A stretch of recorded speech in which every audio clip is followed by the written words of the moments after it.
जय माता दी दोस्तों। कन्या पूजन का उल्लेख कई पुराणों और धार्मिक ग्रंथों में मिलता है।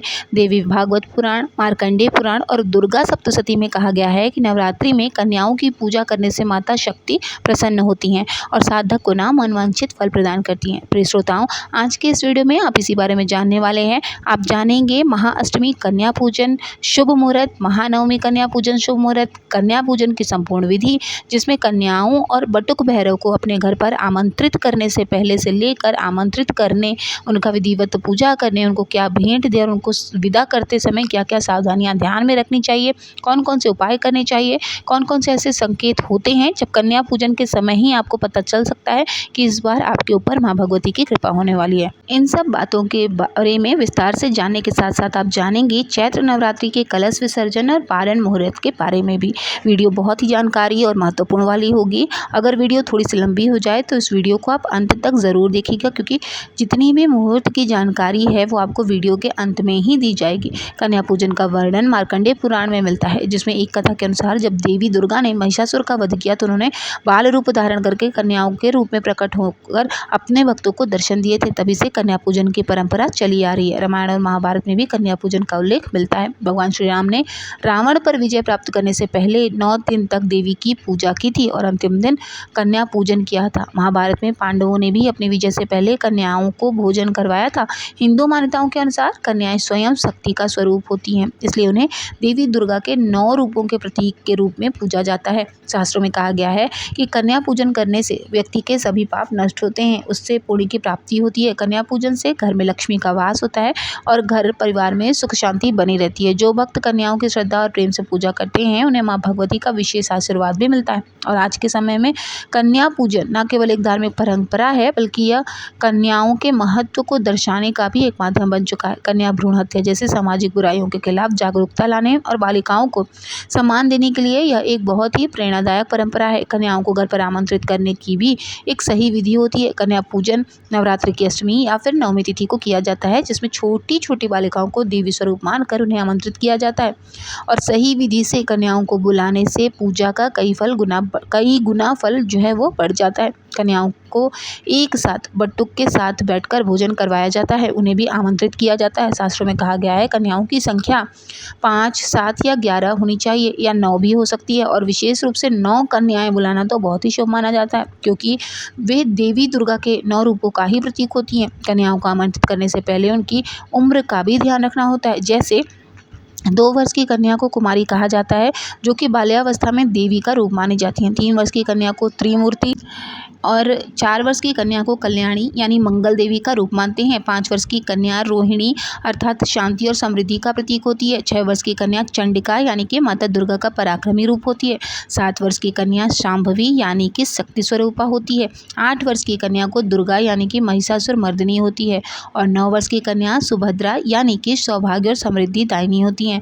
और 10 वर्ष की कन्या होती है देवी स्वरूपा। खासतौर पर 2 साल से 10 साल तक की कन्याओं को बुलाना उत्तम माना जाता है, क्योंकि इस उम्र में वह निष्कलंक और मासूम होती हैं, जो साक्षात देवी का स्वरूप मानी जाती हैं। अब पहले बात करते हैं कन्याओं को बुलाने का सही समय और तरीका क्या है। तो अगर हो सके तो एक दिन पहले ही कन्याओं को आमंत्रित कर लें, ताकि वह समय पर सुबह आ सकें। अगर किसी विशेष कन्या को पूजा के लिए आप चुन रहे हैं तो उनके माता पिता से अनुमति अवश्य लें। कन्याओं को घर तक लाने के लिए विनम्रता और सम्मान का भाव रखें। उन्हें सम्मान सहित आमंत्रित करें और बताएं कि वह देवी पूजन का एक विशेष अनुष्ठान है। और कन्याओं के माता पिता को यह एक आश्वासन भी दें कि उनकी बेटियों को पूरा सम्मान मिलेगा और उनके लिए उचित भोजन आदि की व्यवस्था भी होगी। किन कन्याओं को नहीं बुलाना चाहिए, यह भी एक महत्वपूर्ण प्रश्न है, जिससे आप सभी को जानना चाहिए। अशुद्ध अवस्था में रहने वाली कन्याओं को कभी भी आमंत्रित नहीं करना चाहिए, खासतौर पर ऐसी कन्याओं को जिन्हें अब मासिक धर्म शुरू हो चुका हो। बहुत अधिक बार बीमार कन्याओं को भी आमंत्रित करना उचित नहीं रहता। शास्त्रों के अनुसार शत्रुता रखने वाले परिवारों की कन्याओं को आमंत्रित करने से भी बचना चाहिए। अगर परिवार में शोक हो, शोक का सूतक लगा हो, कन्या पूजन से पहले आपको आसपास जो पुजारी होते हैं उनसे भी और अपने परिवारजनों से भी सलाह अवश्य लेनी चाहिए। दूसरा, यह भी ध्यान रखें कि जब आप कन्याओं को आमंत्रित करेंगे तो उसके पहले घर में साफ सफाई करके साफ सुथरा धुला हुआ आसन जरूर बिछा लें। कन्या पूजन के लिए जो आवश्यक सामग्री होगी उसमें होगा एक कलश जिसमें जल भरा हुआ होगा, उसमें में एक पुष्प रखेंगे जिसकी सहायता से कन्याओं के चरण धुलाए जाते हैं। उसके बाद सुपारी, अक्षत, हल्दी, कुमकुम, रोली, दीपक, धूप और कलावा हाथ में बांधने के लिए। इसके अलावा फूल और फूलमाला, नैवेद्य के लिए फल, मिठाई या जो भी पकवान आप अपने हाथ से बनाएंगे वही आपको माता रानी को भोग लगाना चाहिए, जैसे कि खीर, पूड़ी, हलवा, चने, ये सारी चीज़ें आपको रखनी है। गंगा जल से शुद्धि के लिए, कन्याओं के पैर धोने के लिए तांबे या स्टील का लोटा और थाली के लिए में आरती के लिए आपको थाली में कपूर, दीपक, कुमकुम और अक्षत तिलक के लिए ज़रूर रखना चाहिए। चूड़ी, बिंदी, रिबन, गजरा श्रृंगार के लिए, और अगर हो सके तो वस्त्र भी आपको ज़रूर दान में देने के लिए रखना चाहिए। अगर आप देना चाहें तो, अगर नहीं है आपके पास इतना सामर्थ्य तो आप लाल चुनरी भी उड़ा सकते हैं या फिर एक दुपट्टा जो है वो कन्याओं को दे सकते हैं। लांगुर के लिए यानी कि बटुक भैरव के लिए एक साफ रुमाल कोरा जो हो वो आप उनके लिए ज़रूर रखें। भोजन और प्रसाद की तैयारी आप सबसे पहले कर लें ताकि कन्याओं को भोग में देर ना हो। इसी के साथ दक्षिणा में कुछ धन राशि भी देनी ज़रूरी होती है, जैसे कि शास्त्रों के अनुसार कहा गया है 11, 21, 51 या फिर 101 रुपये देना शुभ होता है। इसके अलावा आप पेन, किताब, कॉपी जो शिक्षा के लिए शुभ मानी जाती है, और इन सब के अलावा आप टिफ़िन बॉक्स खिलाने के लिए या फिर कोई उनकी ज़रूरत का कोई सामान उन्हें ज़रूर गिफ्ट करें। पूजा से पहले स्नान ज़रूर कर लें, साफ़ स्वच्छ वस्त्र पहनें, भोजन और प्रसाद बना लें। इसके अलावा सुबह की जो भी पूजा या हवन इत्यादि आपके घर में होती है वह हवन हो जाना चाहिए। नवरात्रि के 8वें दिन को अष्टमी कहते हैं, जो विशेष रूप से महिषासुरमर्दिनी देवी का पूजन का दिन होता है। इस दिन कन्या को पूजन का दिन माना जाता है। अष्टमी तिथि में कन्याओं को भोजन कराना और उनका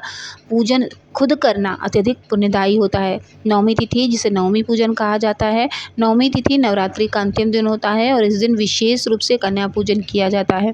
यह दिन देवी दुर्गा को पूर्ण विजय और समग्र शक्ति के रूप में अर्पित किया जाता है। नवमी तिथि के दिन कन्याओं को भोजन कराने से, उनका सम्मान करने से ना आपको संतान का सुख मिलता है और दरिद्रता का नाश होता है। कन्या पूजन कोई भी कर सकता है। यदि आपने नवरात्रि के पूरे उपवास नहीं भी रखे हैं तब भी आप अष्टमी या नवमी को कन्या पूजन कर सकते हैं। कन्या पूजन का सबसे शुभ समय क्या होता है? तो आमतौर पर सुबह के समय ही कन्या पूजन करना चाहिए, क्योंकि सुबह के समय देवी पूजा हो या पूजा के अन्य अनुष्ठान हो वह अत्यधिक फलदायी माने गए हैं, और यह समय देवी माँ के साथ ऊर्जा और शुभता को जोड़ने के लिए सबसे उपयुक्त समय होता है।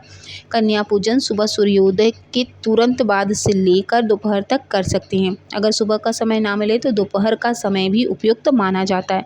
हालांकि सुबह का जो समय होता है वह सर्वोत्तम होता है, और इसके अलावा शाम के समय में भी कन्या पूजन किया जाता है, लेकिन यह तब होता है जब सूर्योदय के समय पूजा करना संभव ना हो, और इस समय देवी पूजा के साथ दीप जलाना, कन्याओं को सम्मान देना बहुत ही शुभ होता है। कन्या पूजन का जो मुहूर्त होता है वह बहुत ही महत्वपूर्ण होता है। तो अगर संभव हो तो कन्या पूजन शाम के समय, यदि करना ही हो तो प्रदोष काल के समय यानी कि सूर्यास्त से 45 मिनट पहले या 45 मिनट बाद के समय में करना चाहिए। इस समय के दौरान वातावरण में एक विशेष शक्ति और शुभता का संचय होता है जो पूजा को विशेष रूप से फलदायी बनाता है। जब कन्याएं घर में प्रवेश करें तो उनका स्वागत मुस्कान और प्रेम भरे शब्दों के साथ करिए। उनके लिए शुभ संकेत यही होता है। उन्हें घर के अंदर बुलाते समय उनके ऊपर पुष्प वर्षा करें और उन्हें आप पंखा हाथों द्वारा चलाकर हवा कर सकते हैं। इसके बाद उन्हें घर में बुलाने के बाद विशेष रूप से सम्मान दें। सबसे पहले उनके चरणों को छूकर आशीर्वाद लें, उनके चरणों को धुलें, क्योंकि उनकी उपस्थिति में देवी शक्ति का वास होता है। तो उनके पैर छूकर उन्हें घर में आमंत्रित करें, बहुत शुभ होगा। कन्याओं को किस आसन पर बिठाना चाहिए? तो कन्याओं का आसन साफ सुथरा धुला हुआ हो और उन्हें समतल जगह पर बिठाना चाहिए। एक साथ कन्याओं को बिठाएं और कन्याओं के अंत में बटुक भैरव यानी कि लंगूर को बिठा देना चाहिए। अगर ज़्यादा कन्याएं हैं तो उनके लिए अलग अलग छोटे स्थान रखें ताकि वह सुकून से बैठ सकें, पूजा में ध्यान दे सकें, या जो भोग प्रसाद है वो आराम से ग्रहण कर सकें। सभी को तिलक लगाने के बाद सभी के हाथों में कलावा बांधें, उन्हें लाल चुनरी या रुमाल उड़ाएं। और बहुत से लोग कन्याओं को और बटुक भैरव को आमंत्रित करने के बाद तुरंत उनके पैर धुलवाकर तब तिलक लगाते हैं। तो कुछ लोग उन्हें आमंत्रित करने के बाद पैर धुलाकर पहले उन्हें भोग प्रसाद देते हैं और विदा करते समय समय तिलक लगाते हैं। दोनों ही तरीके सही हैं, तो जो आपकी श्रद्धा से हो उस तरीके से आप प्रयोग कर सकते हैं। कन्याओं के लिए शुभकामनाएँ दें, उनके अच्छे भविष्य की कामना करें, उन्हें समृद्धि के लिए आप भी मन ही मन आशीर्वाद दें और उसके बाद उन्हें भोग दें। काले चने, हलवा पूड़ी और खीर आदि हो तो वह आप उन्हें ग्रहण करने के लिए दें। जब सभी प्रसाद ग्रहण कर चुके हैं तब उनके हाथ धुलवा दें, उनके हाथ पोंछें, उसके बाद उन्हें दक्षिणा और उपहार देना चाहिए। कन्याओं की विदाई का समय बहुत ही श्रद्धा और आदर से होना चाहिए। इस समय उनके साथ कोई भी अनादरपूर्ण असभ्य व्यवहार नहीं होना चाहिए। जो भोजन वो कर चुके हैं, अगर उन्होंने कुछ छोड़ दिया है तो उसको आपको उन्हें हाथ में पकड़ा कर भेजना नहीं चाहिए। उस भोजन को आप किसी पेड़ के नीचे या एकत्रित करके किसी पशु, गाय या किसी भी जानवर को खिला सकते हैं। जूठा हाथ में पकड़ा कर जो कन्या के रूप में आपने जिन्हें माना है उन्हें विदा नहीं किया जाता है। इस बात का आप खास ख्याल रखें। कन्याओं को भोजन कराते समय आप दिशा यानी कि दक्षिण दिशा की ओर उनका मुख ना हो, इस बात का आप विशेष ध्यान रखें। अगर संभव हो तो आप उन्हें पूर्व दिशा की ओर ही, उनका उत्तर या पूर्व दिशा की ओर उनका मुख हो, ध्यान आपको इन बातों का ज़रूर रखना चाहिए। बात करें माता की विदाई के बाद तो कन्या पूजन के बाद घर के 4 कोने में 4 दीपक सुबह या शाम के समय जलाने से घर में शुभ शक्तियों का वास होता है, देवी दुर्गा की कृपा बनी रहती है। और अगर व्यापारी लोग कन्या पूजन के बाद घर में वहीं खाते खोल कर आएँ तो यह बहुत शुभ माना जाता है। इस दिन विशेष रूप से घर में लक्ष्मी जी का भी पूजन किया जाता है। कन्या पूजन के बाद अपने घर में सुख समृद्धि के लिए आप अपने घर में या अपने आसपास कोई भी पौधा ज़रूर लगाएं जो कि सुख शांति का भी प्रतीक होगा। इस तरह से आप कुछ सावधानियों का ध्यान अवश्य रखें। जो लोग नवरात्रि के उपवास रखते हैं उन्हें पारण कब करना चाहिए, तो देखिए बहुत से लोग तो अष्टमी तिथि के दिन घर में कन्या पूजन जब होता है तभी उनको भोग कराने के बाद जो है आपने जो भी उनको अर्पण किया है उसी को प्रसाद रूप में ग्रहण करके जो वृत्ति है वह अपना उपवास वही खाकर खोल लेते हैं, यानी पारण कर लेते हैं। तो कुछ लोग नवमी तिथि के दिन कन्या पूजन करके पूरे दिन का व्रत का पारण करते हैं और बहुत सारे ऐसे लोग हैं जो दशमी के दिन जो है अपने उपवास को खोलते हैं। तो आप इस तरह से किसी भी दिन जिस तरह से आपने नियम शुरू में रख कर बनाया है उसी नियम का पालन आपको करना चाहिए। और सबसे अगर उत्तम बात करें, अगर आप पहली बार रख रहे हैं तो आपको, अगर आपने 9 दिन का व्रत रखा है तो सबसे उत्तम है कि आप दशमी के दिन ही जो है सुबह कलश विसर्जन करने के बाद ही व्रत का पारण करें। सबसे ज़्यादा फलदायी यही नियम होता है। बाकी आपने जिस तरह से व्रत उठाया है उसी तरह से आपको व्रत तोड़ना भी चाहिए। उसके बाद माता की चौकी हटानी चाहिए। इस बार चैत्र नवरात्रि की दशमी तिथि यानी कि 10वां दिन 7 अप्रैल दिन सोमवार को पड़ रहा है। नवरात्रि व्रत का पारण और कलश विसर्जन इसी दिन किया जाएगा। दशमी तिथि प्रारंभ होगी 6 अप्रैल रविवार 7:24 से और तिथि समाप्त होगी 7 अप्रैल सोमवार को रात में 8 बजे तक। तो आप ध्यान रखिएगा कलश विसर्जन जिस समय कर रहे हैं कि सूर्यास्त से पहले पहले आप कलश विसर्जन कर सकते हैं।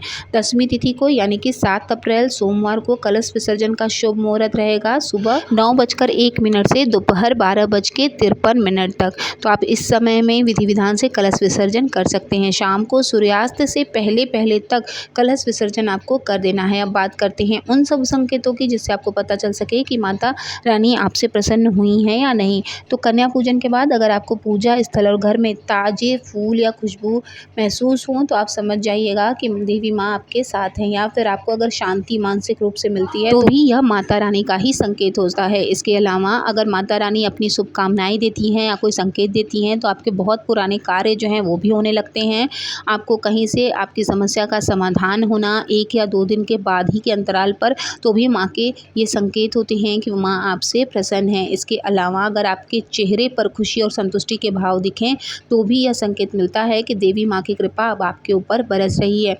इसके अलावा अगर आपको कहीं भी शुभ लक्षण देखने को मिले जैसे कि मोर हो गया, शंख, अक्षत, ये सारी चीज़ें अगर आपको दिखाई दें कहीं भी तो इसका भी यही निकाला जाता है परिणाम कि माता आपसे प्रसन्न है। तो ये थी आज की वीडियो। अगर आपको जानकारी अच्छी लगी हो तो कमेंट बॉक्स में ज़रूर बताइएगा। साथ ही जय माता दी लिखना ना भूलें। आप सभी के लिए नवरात्रि की बहुत बहुत सारी हार्दिक शुभकामनाएं। मिलेंगे नेक्स्ट वीडियो में, तब तक के लिए ओम नमः शिवाय, जय माता दी।